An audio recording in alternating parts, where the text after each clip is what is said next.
Baik, bismillahirrahmanirrahim. Alhamdulillah wassalatu wassalamu ala Rasulillah wa ala alihi washabihi wa wala.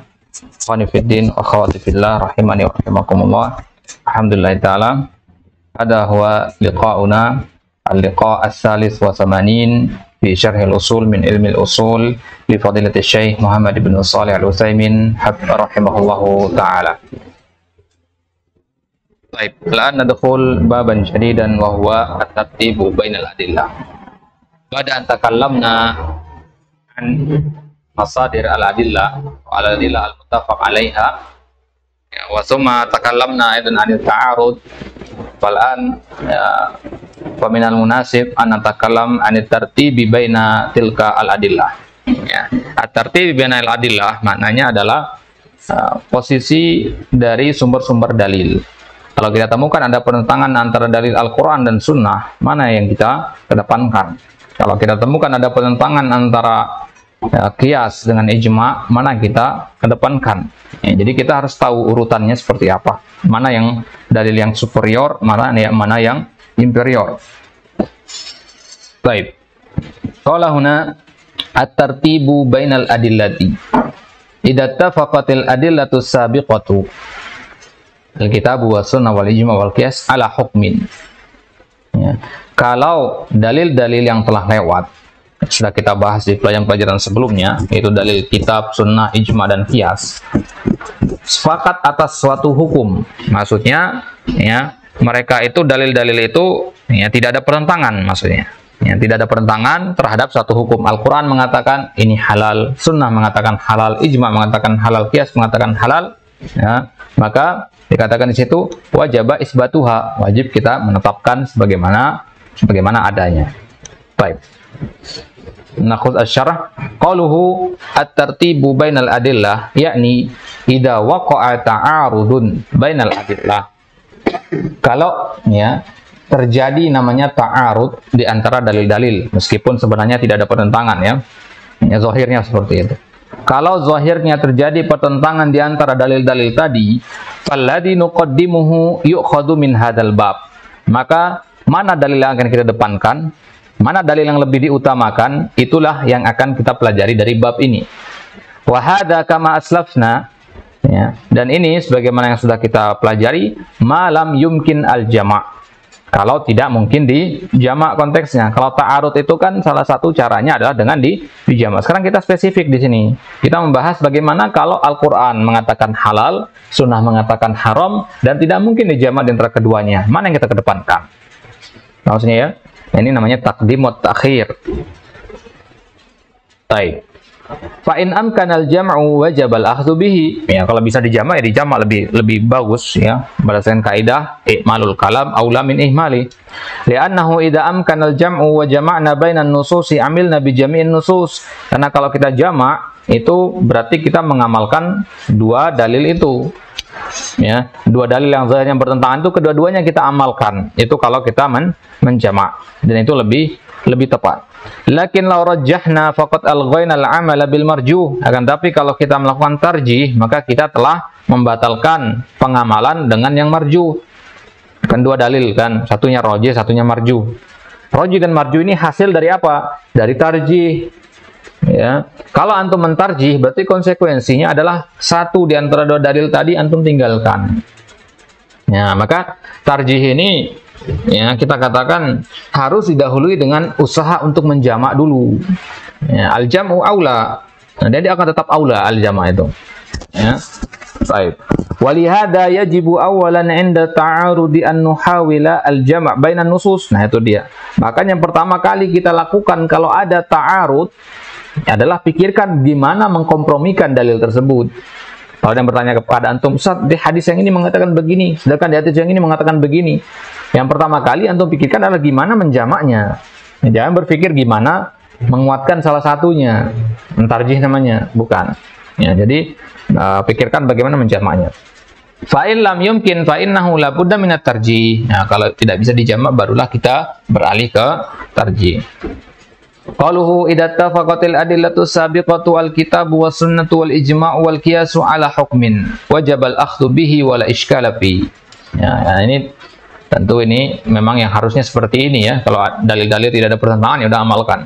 Wa hada yujadu katsiran walakinnahu laisa bil aksar. Ay annahu yujad ahkamun ya.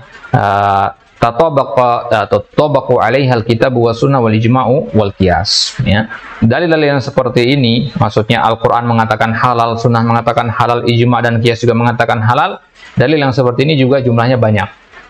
Yang seperti ini jumlahnya banyak, walakinnahu laisa bil aktsar, akan tapi bukan yang paling banyak. Ya, jumlahnya seperti itu banyak, akan tetapi tidak yang paling banyak. Walakin idza wujida hadzal hukmu bil kitabi was sunnati wal ijma'i wal qiyas, fa hal naqulu wa dalilu dzalika al ijma'ul mustanad al kitabi was sunnati wal qiyas, atau naqul dalilu dzalika al kitabi was sunnah wal ijma' wal qiyas. Ya, kalau misalkan ya memakan dob itu hukumnya halal, kita katakan halal kan? Al-Quran misalkan mengatakan halal, katakan Al-Quran mengatakan halal ya, meskipun di Al-Quran tidak ada penyebutan dob secara spesifik, dia masuk ke umuman at-thayyibat ya. Kalau Al-Quran sudah mengatakan halal, kemudian hadis mengatakan halal, ijma' mengatakan halal, qiyas mengatakan halal, maka ketika antum menyebutkan tentang hukum makan dob, apa antum katakan? Dob ini kita katakan dalilnya apa? Salah satu dari 4 tadi, atau kita katakan semuanya? Apa kita katakan dalilnya adalah ijma' yang bersumber dari Al-Quran, sunnah, dan qiyas? Atau kita katakan dalilnya adalah Al-Quran, sunnah, qiyas, ijma'? Sebenarnya sama aja ya, sebenarnya sama aja. Cuman lebih tepat penyebutannya yang mana? Dhahaba ba'dul fuqaha ilal awal. Sebagian ahli fikih mengatakan ya, dalilnya adalah, cara menyampaikan dalilnya adalah yang pertama tadi. Kita katakan dalilnya ijma' yang bersandar kepada Al-Quran, sunnah, dan qiyas ya. Karena memang ijma' itu berasal dari mana? Ya, dari yang ketiga yang lainnya kan ya. Baik. Wa qala nadhkurul ijma' liqat'in niza'. Kenapa kita sebutkan kata ijma' liqat'in niza'? Untuk menutup celah adanya perdebatan di sini. Lianna katsiran minan nas idza qila hadza mujma'un alaih la yaqduru an yukhalif. Karena kebanyakan orang kalau kita katakan ini sudah disepakati sama para ulama, ya, nggak bisa berkata-kata lagi dia, ya, nggak bisa berkata-kata untuk membantah lagi. Tapi kalau kita katakan ini dalilnya Al-Quran, terkadang mungkin dia berusaha untuk mencari dalil-dalil yang lain, gitu, dalil-dalil yang lain yang membantah dalil tersebut, baik, untuk menyelisih dalil tersebut. Faidah kila dalla alaihil kitab wa sunnah wal qiyas akhadha yu'arid. Kalau kita katakan dalilnya ini adalah dari sunnah ini, maka dia berusaha untuk menyelisih dalil tadi. Dia berusaha untuk mencari-cari celah begitu. Tapi kalau kita katakan dalilnya ijma', orang langsung diam. Ya. Nah, faktanya seperti itu. Wa qala al-kitabu la yadullu ala kadza wa sunnah la tadullu ala kadza. Jadi ada saja celahnya kalau kita sampaikan dalilnya dari Al-Qur'an dan sunnah. Bukan salah dalilnya, ini salah orangnya, ya. Kita menyampaikan ini dalilnya ayat yang ini, maka dia katakan enggak, ayat yang ini maksudnya begini, bukan yang seperti yang antum pahami. Nah, begitu dia memahami. Tapi kalau ijma', dari sisi mana dia akan mencelanya? Itu. Baik. Walakin as-sahih bila syak annana nasta'milul ibarah as-tsaniyah wa hiya dalla 'alaihi al-kitab wa sunnah wal ijma' wal qiyas. Ya. Tapi as-sahih ya, kata Syekh adalah kita lebih amannya menggunakan istilah yang kedua tadi, ya, Al-Qur'an, sunnah, ijma' dan qiyas. Wa min dzalika al-bai'. Fa jawazul bai' dalla 'ala al-kitab wa al-kitab was sunnah wal ijma' wal qiyas. Wa la naqulu al-bai'u jaizun bil ijma'. Li qoulihi ta'ala kadza wa kadza. Wa li qoulihi Nabi sallallahu alaihi wasallam kadza wa kadza. Wa li anna al-hajata tad'u ilai. Nah, contohnya dalam masalah jual beli. Jual beli ini kan boleh berdasarkan dalil Al-Qur'an, sunnah, ijma' dan qiyas. Jadi kalau ada yang bertanya kepada antum, apa dalil bolehnya al-bai'? Ya, tidak antum katakan ijma'. Ya. Ijma' berdasarkan Al-Quran, sunnah, dan qiyas, enggak. Ya, kita katakan bai' itu ya, diperbolehkan ya, berdasarkan Al-Quran, sunnah, qiyas, ijma'. Baik. Ya, ini kalau untuk perhatikan ini kita fikih, seperti ini dia sistemnya. Ya. Pernah antum buka awal-awal kitab fikih, misalkan kitabul bai', ya, kitabul buyu, di situ antum buka. Ya, dalil bolehnya baik disebutkan hanya ijma' saja? Enggak, biasanya kan dibawakan dalil Quran dulu kan. Kalau nggak ada Quran baru sunnah, begitu seterusnya. Dan ini memang yang lebih tepat. Ya, saja sebagian ahli fikih menggunakan metode yang pertama tadi. Wal qiyasu fi babil adillah imma ilhaqu far'in bi aslin kama marra wa imma an yakuna ma'nan minal ma'ani syahidatis syari'atu bi'tibarihi li'annahu ahyanan yuqal al-qiyasu la ya'ni ilhaqu far'in bi aslin lakin ya'ni anna qawaid asy-syar' tashhadu bi'tibarihi wa yusamma ahyanan an-nazar badalan minal qiyas. Kalau kita mengatakan qiyas dalam istilah dalil ya, itu ada dua maknanya ya. Entah dia bermakna ilhaqu far'in bi aslin, ini qiyasnya sebagaimana kita pelajari ya. Kita pelajari di bab qiyas dulu. Jadi qiyas itu ada dua maknanya, qiyas yang itu yang sudah kita pelajari, atau yang dimaksud dengan qiyas itu adalah suatu makna ya. Suatu makna ini berasal dari luar pembahasan syariat, tapi syariat mengkonfirmasi kebenarannya. Contohnya jual beli tadi ya. Jual beli itu boleh dari sisi qiyas. Kenapa? Karena al-hajah tad'u ilaih, karena kebutuh untuk melakukannya. Manusia butuh untuk melakukan jual beli ya, tidak bisa tidak begitu. Berarti ya, manusia butuh untuk melakukan jual beli. Ini kan bukan pembahasan syariat kan? Ini hasil proses analogi ya, hasil menggunakan logika ya, menggunakan akal gitu. Maka ya, kata-kata seperti ini ya, jual beli itu diperbolehkan karena manusia butuh. Ini namanya qiyas juga namanya ya. Jadi nggak selamanya qiyas itu seperti nabis dengan khamr, paham ya? Nah, ini jenis qiyas yang pertama yang sudah kita pelajari, ilhaqu far'in bi aslin ya, fi hukmin jami'atin bainahuma. Jadi qiyas itu juga terkadang bisa seperti ini, yaitu makna minal ma'ani syahidatis syari'atu bi'tibarihi. Baik. Dan terkadang yang qiyas yang seperti ini dinamakan nazar. Ya, ini namanya nazar. Jadi kalau ada mengatakan, ya akhi, ana sudah tahu dalil bai' dari Al-Quran, ana sudah tahu dalil bai' dari sunnah, ana sudah tahu dalil bai' dari ijma', ya, tapi dari qiyas ana belum tahu dalil bai' itu apa. Maka antum jawab, ya, dalil qiyas untuk menunjukkan bolehnya al-bai' itu bahwasanya bai' itu dibutuhkan oleh manusia, dan inilah yang disebut dengan nazar itu. Jelas ini ya. Jadi biar tidak biar tidak bingung. Kalau untuk kita baik-baik kan bingung kita juga kalau ditanya sama orang dalil Quran sunnah ya jelas, tapi kalau dalil dari qiyas apa? Kan nggak semuanya bisa dikiaskan masalahnya kan. Misalkan nabis misalkan, ini jelas bisa dikiaskan dengan khamar ya. Kalau jual beli dikiaskan dengan apa? Gitu kan ya. Nah, maka yang seperti ini namanya nazar, bukan qiyas ya, meskipun dia ya, sama saja sih sebenarnya dengan qiyas, cuman gitu, kita gunakan istilah yang berbeda. Baik. Masalan al-bai'u dalla alaihi al-kitabu fi qoulihi ta'ala, dalil-dalil Al-Qur'an bolehnya al-bai' adalah wa halallahu al-bai'a wa harrama riba. Wa dalat alaihi sunnah fi mawatin katsiratan jiddan mithlu al-bai'ani bil khiyar, aidza tabay'a rajulani faqul wahid minhuma bil khiyar. Ini dalil dari sunnah, al-bai' bil khiyar, al-bai'ani bil khiyar. Wal ijma' faqad ajma'a al-ulama ala jawazil bai' wa laysa fihi munazi'un abadan, lakin qad tujad ba'dul furu' yatanazza'una fiha lishtibahil adillah wa khafa'iha ala ba'din nas. Nah, jual beli secara umum tidak ada ulama yang menyelisihi kebolehannya. Nggak ada ijma' ini. Akan tapi pembahasan cabang dari jual beli itu yang ya, ada perselisihan di situ. Hukum jual beli ini, jual beli itu, spesifik maksudnya.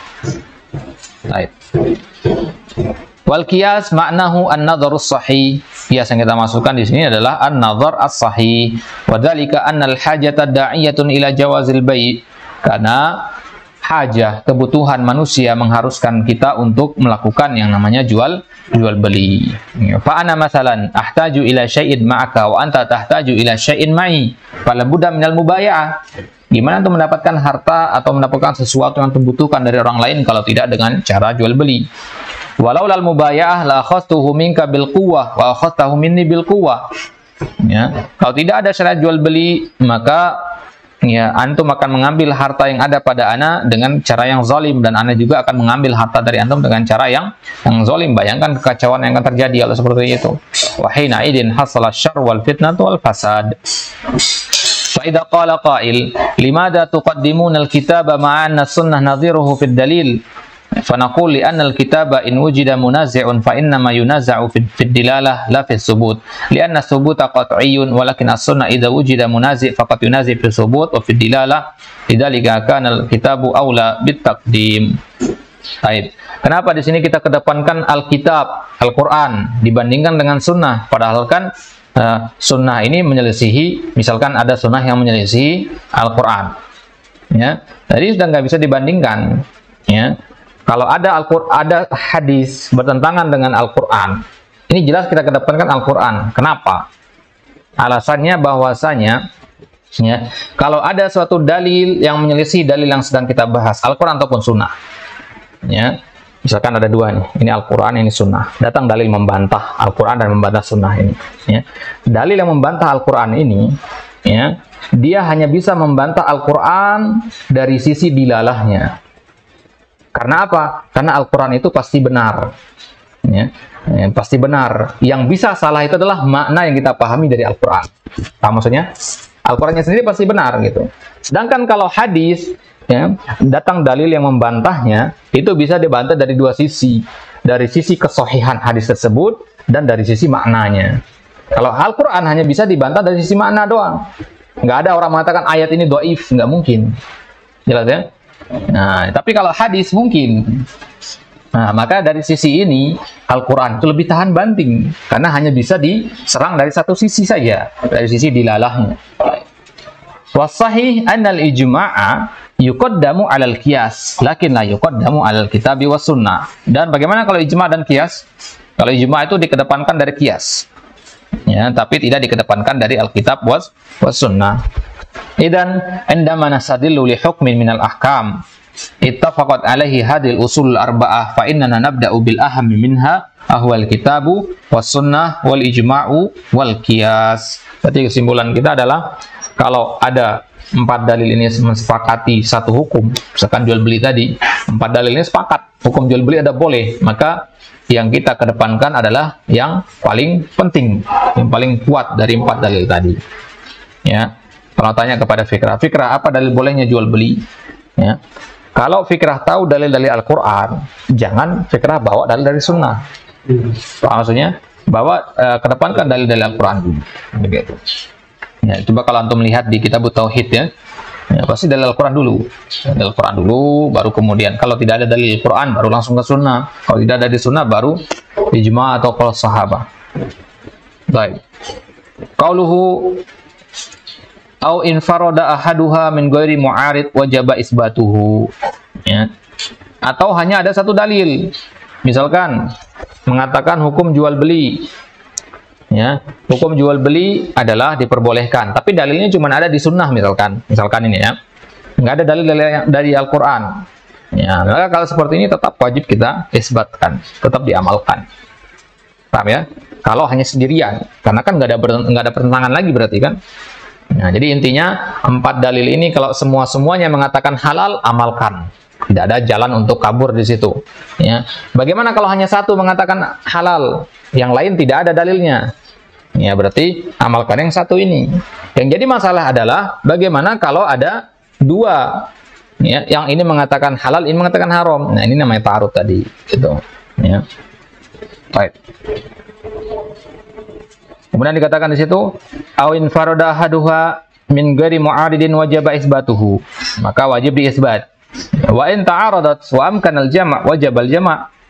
Kalau ada pertentangan dalil Quran dan sunnah misalkan dan bisa untuk dijama' maka dijama'. Wa illam yumkin al jama' umila bin nasakh in tamat syurutu. Kalau tidak bisa dijama' maka kita nasakh. Ya, metodenya sama dengan pembahasan di bab ta'arud kemarin ya.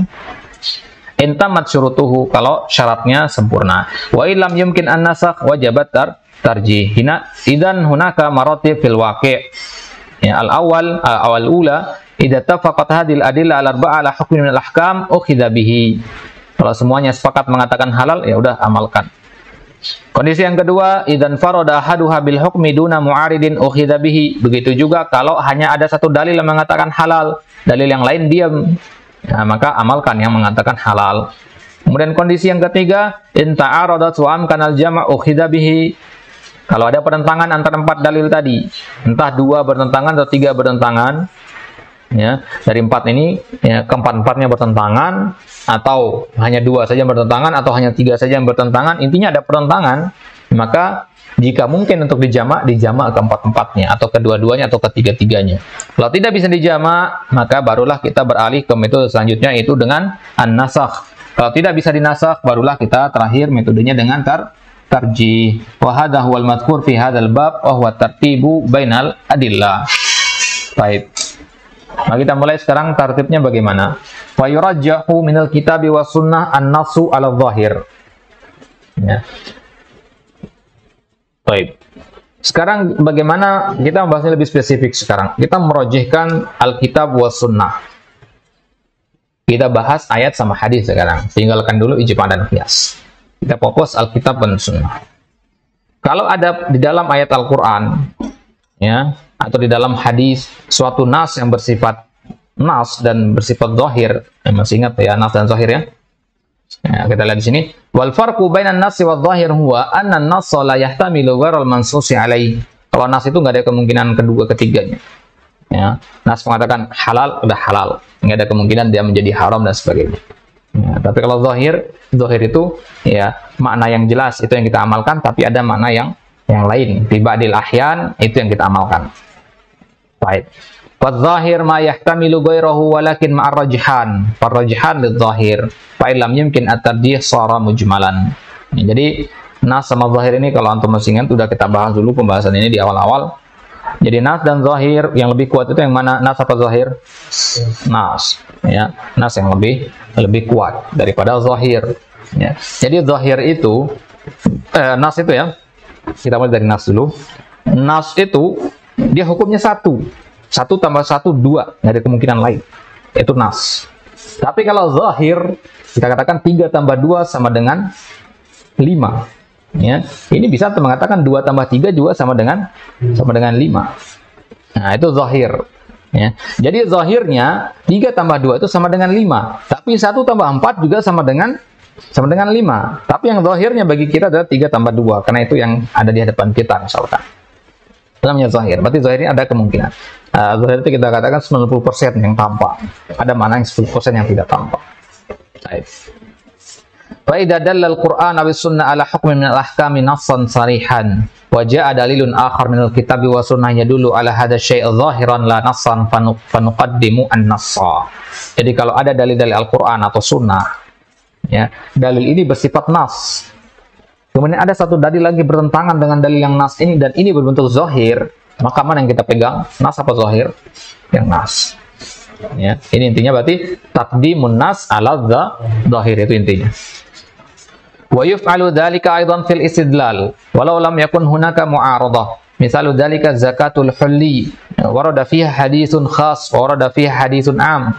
Fannasul khas fi qissatil mar'a allati atat an-nabi sallallahu alaihi wasallam fi yadi ibnatiha miskatani ghalidhatani min dhahab amara nabi sallallahu alaihi wasallam bi ikhrajiz zakati anhuma haitsu tawa'adaha bin nar idza lam tu'addi zakah.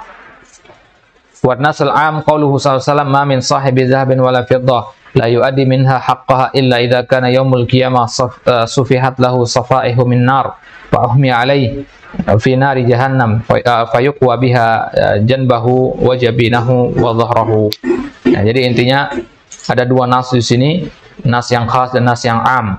Nas yang khas yaitu ya, ketika ada perempuan mendatangi Nabi dan di tangan anaknya ya, ada gelang. Nah, terbuat dari emas. Nabi memerintahkan untuk mengeluarkan zakat dari gelang tersebut.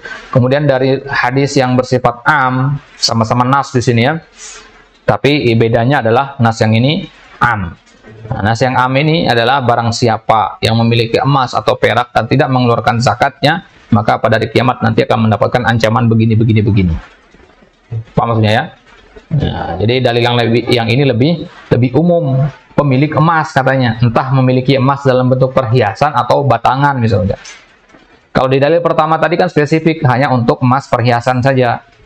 Paham bedanya emas perhiasan sama emas batangan ya? Indama nastadillu li isbatil hukmi fi hadhil mas'alah nabda'u bil khas li'annahu nassun fil mawdu'. Maka kalau kita ingin mengetahui hukum zakat perhiasan, yang kita lihat ada dalil yang khas, bukan dalil yang am. Paham ya? Ada yang nanya kepada antum, Ustaz, Anda punya cincin, punya kalung, punya gelang, apakah wajib untuk dizakati? Ya, cincin dan gelang dari emas, apakah wajib dizakati? Maka jangan pakai dalil yang am tadi, ma min sahibi zahabin wala fiddah, jangan. Ya, pakai dalil yang khas, yaitu dalil tentang perempuan yang datang kepada Nabi tadi. Baik. Id innal am yumkin lil mu'arid an yaqul kharaja min umumihi kadza wa kadza, lakin anas alladhi yakhussu hadha syai' bi 'ainihi la yumkin al munaza'ata fi. Ya, karena kalau antum pakai dalil yang am, ada orang datang kepada antum nanya, apakah gelang dan cincin yang saya pakai harus dizakati? Antum bawa dalil ma min sahibi zahabin wala fiddah, kemungkinan dia akan membantah antum, mengatakan kan dalil ini umum, hanya untuk ini umum untuk orang yang memiliki emas. Ya, orang yang memiliki emas, dan yang dimaksud memiliki emas di situ adalah memiliki emas batangan. Dia akan membantah seperti itu, ada kemungkinan kan untuk membantahnya. Coba antum bawakan dalil yang pertama, nggak mungkin bisa dibantah karena dalilnya khas, spesifik gitu. Baik. Itu kalau ada pertentangan antara nas dan zahir, yang dikedepankan adalah yang nas. Kalau ingat ya, kalau kita ngomong masalah nas dan zahir itu konteksnya Al-Quran dan Sunnah ya.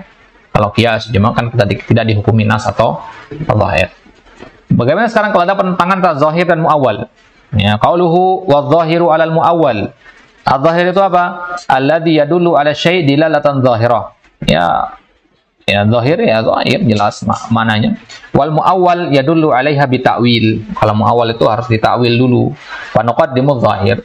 Maka kita kedepankan yang lebih jelas. Ya, berarti kalau ada pertentangan nas dan zahir, kedepankan yang nas. Ada pertentangan zahir dan muawwal, kedepankan yang zahir. Pemasalan laukulna, masalan kita ambil contoh untuk yang zahir dan muawwal, la nikaha illa biwaliyin. Zahirnya bahwasanya nikah itu adalah syarat sahnya, wali itu adalah syarat sahnya nih nikah. Ya, la nikaha illa biwali, berdasarkan zahir ayat ini, hadis ini. Fa idza qala qa'il la nikaha kamilun illa biwaliyin. Kalau ada orang mengatakan ya, nikah itu bukan syarat sah. Wali itu bukan syarat sah pernikahan. Tapi dia hanya merupakan syarat yang menyempurnakan. Jadi tidak harus ada gitu. Jadi nikah itu nggak akan sempurna tanpa adanya wali. Berarti boleh tanpa wali begitu. Ya, kalau dia mengatakan seperti itu, ya, inna hadza nafyun lil kamal.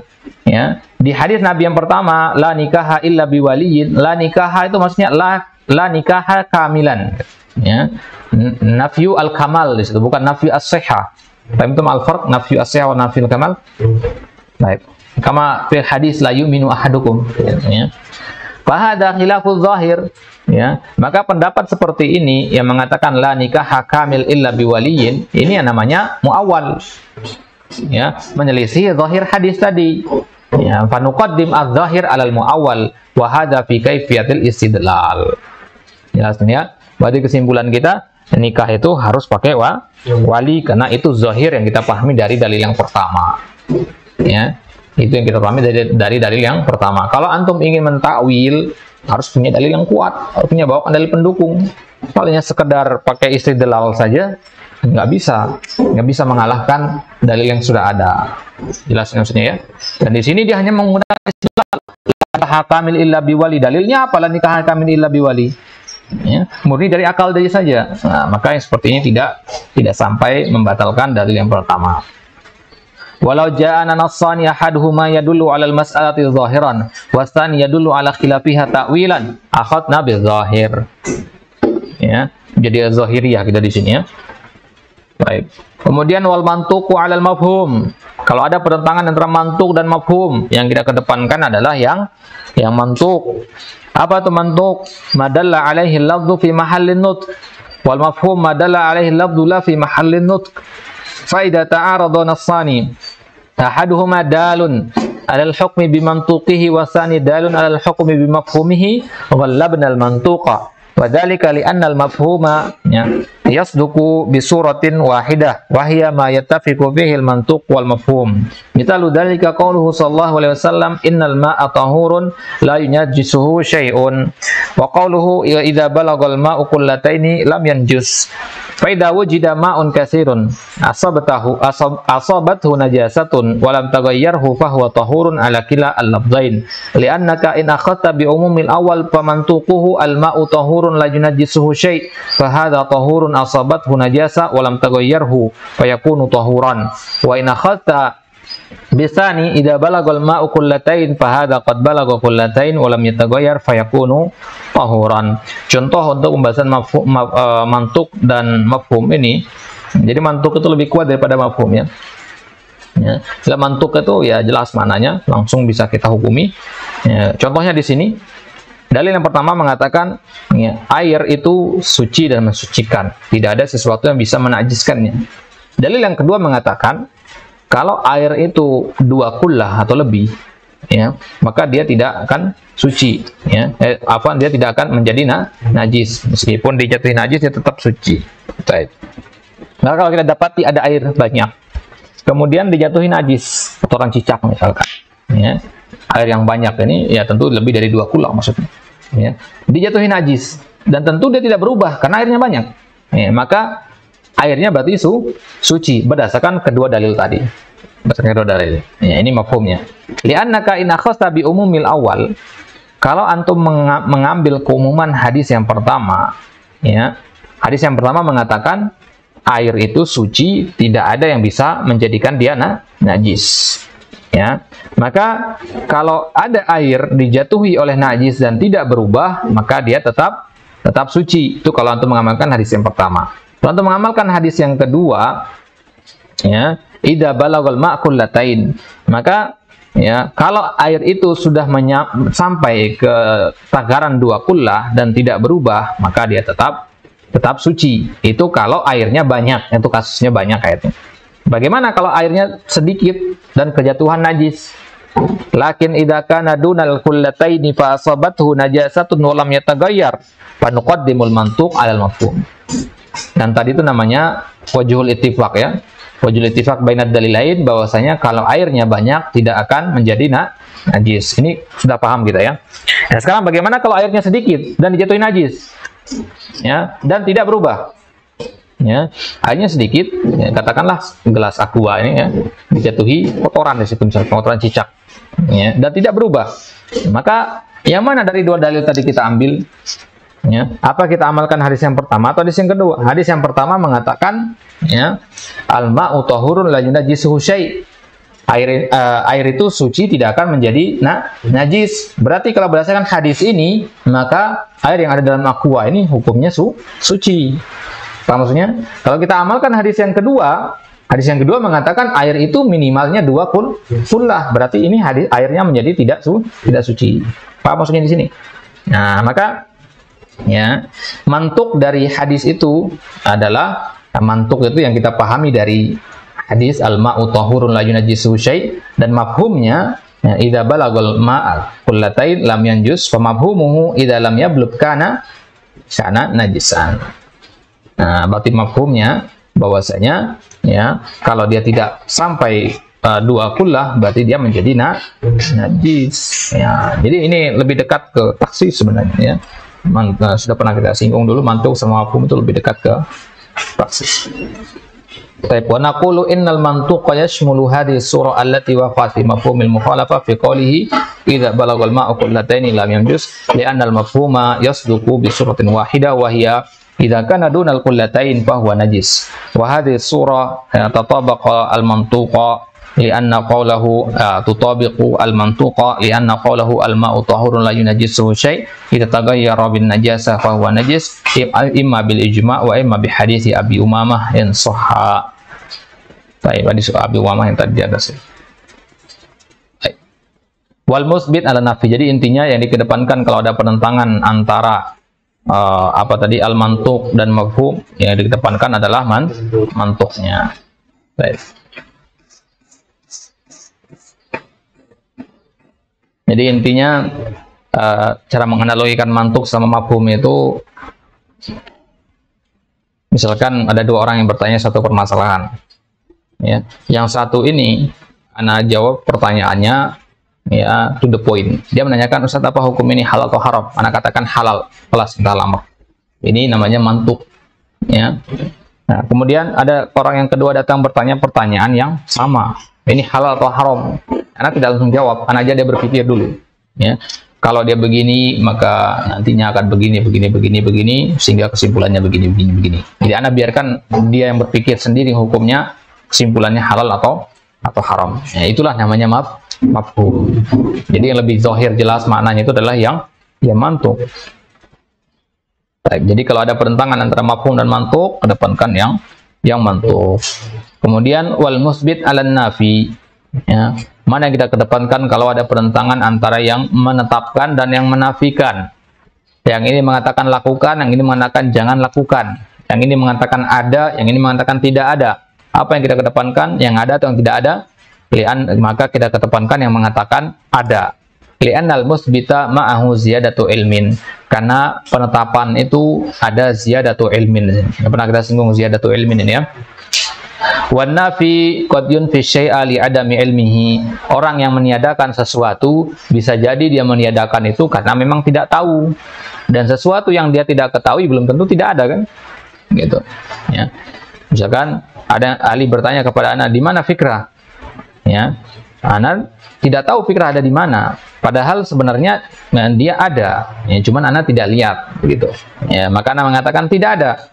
Nah, kemudian tanya Abdul Qawi, mana fikrah? Abdul Qawi mengatakan fikrah ada di sini. Ya, maka Ali memegang perkataan Abdul Qawi daripada memegang perkataan anak.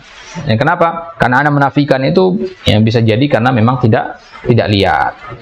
Ya, maka kita tetapkan yang musbitnya. Baik. La li'annahu syahidu adamihi wal musbit yusbitu li ilmihi bi wuqu'i syai'. Karena orang yang menetapkan sesuatu itu dia menetapkan karena dia tahu. Ya. Antum menetapkan sesuatu ya karena antum tahu kan. Antum mengatakan fikrah ada. Karena antum tahu fikrah ada. Antum lihat orangnya gitu. Walihada naqul nuqaddimul musbita 'ala nafi li'anna ma'ahu ziyadatu ilmin fa yukhadhu bihi fa idza ja'ana haditsun yunfi wuqu'a hadha syai' wa ja'ana haditsun akhar yuthbitu wuqu'ahu fal musbit muqaddamun 'ala nafi wal amsilatu katsiratun fis sunnah tukhadhu bit tatabbu' wa minha ma dhahaba ilaihi al imam Ahmad rahimahullah fi siyami ashri dzil hijjah haitsu warada 'an nabi sallallahu alaihi wasallam fi dzalika haditsan. Tentang berpuasa di tanggal 10 bulan Zulhijjah, ada dua hadis di situ. Hadis yang pertama, fihi nafyun an yakuna Rasul sallallahu alaihi wasallam yasumuha. Hadis yang pertama menafikan Nabi berpuasa, Nabi nggak puasa berarti. Hadis yang kedua, fihi isbat annahu yasumuha. Hadis yang kedua mengatakan sebaliknya, Nabi berpuasa. Maka Imam Ahmad mengambil hadis yang menetapkan Nabi berpuasa. Ya, beliau mengatakan innahu musbit wal musbit muqaddamun 'ala nafi. Kaidah ini diterapkan secara terang-terangan oleh Imam Ahmad di situ. Nah, cuman nggak dikasih tahu rujukannya di sini ya. Ini rujukannya kemana?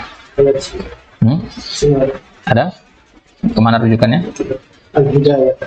Kitab Al-Hidayah. Zadul Ma'ad. Baik. Kitab Al-Hidayah. Al-Hidayah kitab apa ya Al-Hidayah? Al-Kalbizani. Oh, nah. Kitab Al-Hidayah. Wa naqil 'anil asli 'alal mubki 'alaihi li'anna ma'an naqil ziyadatu 'ilmin. Ya, kemudian ya, kita selanjutnya yang mana yang kita kuatkan kalau ada pertentangan antara yang nakil dan yang mubki. Nakil itu yang menukilkan dari hukum asal, yang mubki itu yang tetap di atas hukum asal. Ya. Ada 2 gelas air di hadapan anak. Yang satu sudah dicampuri kopi. Ya, sudah dicampur kopi, yang satu masih murni. Ya, masih air tawar begitu, air murni. Maka yang nakil itu namanya yang sudah masukin kopi itu. Ya, kemudian al-mubki itu yang masih murni. Maka yang kita ambil kalau ada pertentangan antara yang nakil dan yang mubki itu kita amalkan yang nakil. Kenapa? Karena yang nakil itu tidak berubah kecuali karena ziyadatu ilmin, adanya kopi itu gitu. Tapi sama seperti musbit dan nafi tadi. Wan naqil 'anil asli 'alal mubki 'alaihi li'anna ma'an naqil ziyadatu ilmin yakni idza wujida dalilan. Kalau ada 2 dalil, ahaduhuma mubkin 'alal asli wasani naqil. Dalil yang pertama tetap di atas hukum asalnya. Misalkan hukum asal air itu suci, misalkan hukum asal ibadah itu terlarang. Ya. Kemudian dalil yang kedua nakil. Dalil yang kedua memalingkan dari hukum asal. Ya, quddiman naqilu anil asli. Maka kita kedepankan yang nakil. Li'anna alladhi dalla 'alal asli bana 'ala aslin wa huwal wujud wa dzalika dalla 'ala syai'in naqilin anil asli fa ma'ahu ziyadatu ilmin. Nakil itu artinya memalingkan, dan antum tidak bisa memalingkan sesuatu dari kondisi aslinya kecuali dengan usaha, ya, kecuali dengan adanya ilmu, ada ziyadatu ilmin di situ, ya. Antum mengatakan air itu najis, berarti antum punya pengetahuan apa penyebab air itu menjadi najis, karena hukum asalnya air itu tidak najis. Jelas maksudnya, ya. Tapi kalau antum mengatakan air itu tidak najis, ya, air itu tidak najis, ini perkataan yang ringan. Kenapa? Karena memang hukum asal air itu tidak najis. Lebih berat kalau antum mengatakan air itu najis. Kenapa? Karena harus ada bukti apa yang menyebabkan dia najis. Ini namanya an-naqil anil asal. Wa masalu lidzalika bi hadits Talq bin Ali, ya, wa hadis Busrah binti Safwan, qalu indana haditsan, ya, ahaduhuma mubkin 'ala al-asli wa tsani naqilun anil asli, fa qawluhu fi hadits Busrah man massa dzakarahu falyatawadda naqilun anil asal. Wa qawluhu fi hadits Talq bin Ali la innama huwa bid'atun min hada mubkin 'ala al-asl li'anna al-asla adamun naql farajjahu hadits Busrah li'annahu naqilun anil asli.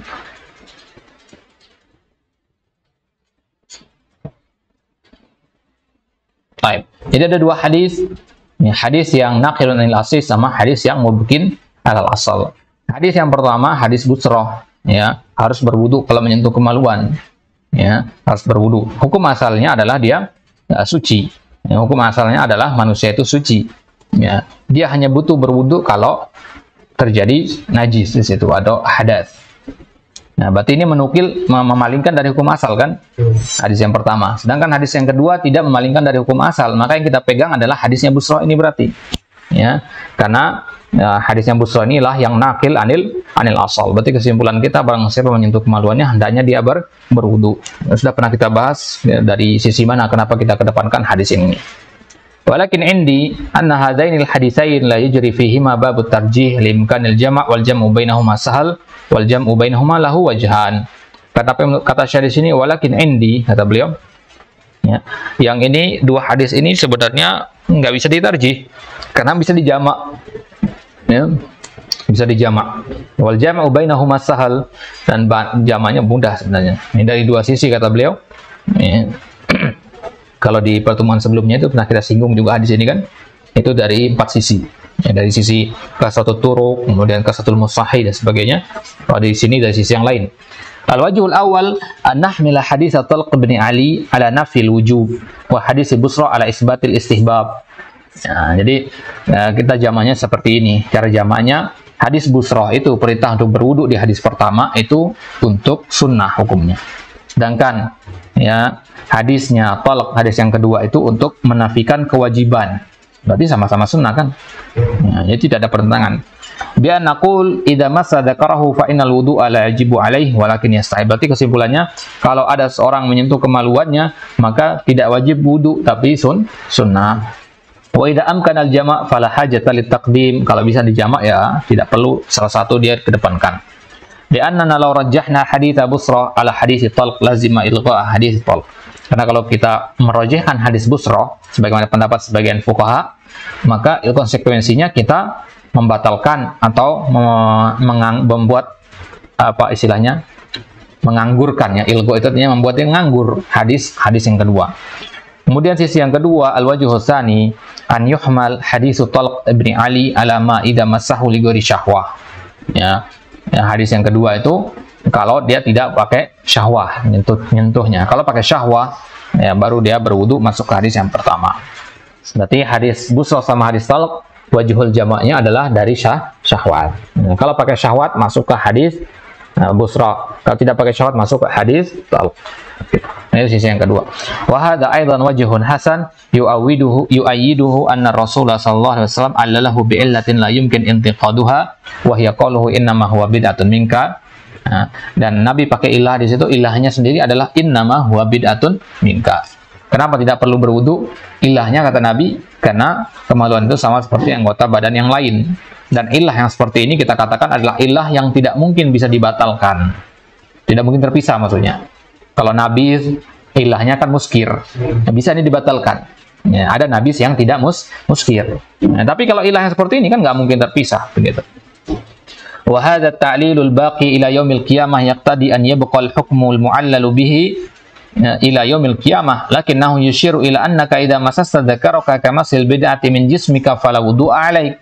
Berarti kesimpulannya, kalau antum menyentuh kemaluan, ya, sebagaimana antum menyentuh anggota tubuh yang lain, sebagaimana menyentuh tangan, kaki dan sebagainya, maka tidak perlu berwudu. Akan tetapi, wa idza masastahu al-massal ladzi yahtamilu wujudan naqid fa 'alaikal wudu. Nah, tapi kalau antum menyentuhnya tidak seperti menyentuh anggota tubuh yang lain, maksudnya dengan ada syahwat di situ, maka fa 'alaikal wudu li'anna qalahu innama huwa bid'atun yushiru ila hadza.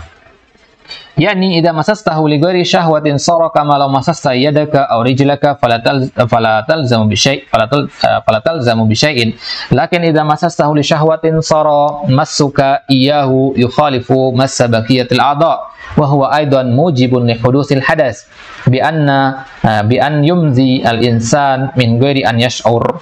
Yumzi artinya keluar madhi, ya. Wa hadha aidan jam'un hasanun wa yu'ayyiduhu annana la nashukku anna Rasulullah sallallahu alaihi wasallam kana yaghtasilu fayabda'u bil wudu thumma la yatawadda ba'da dhalik.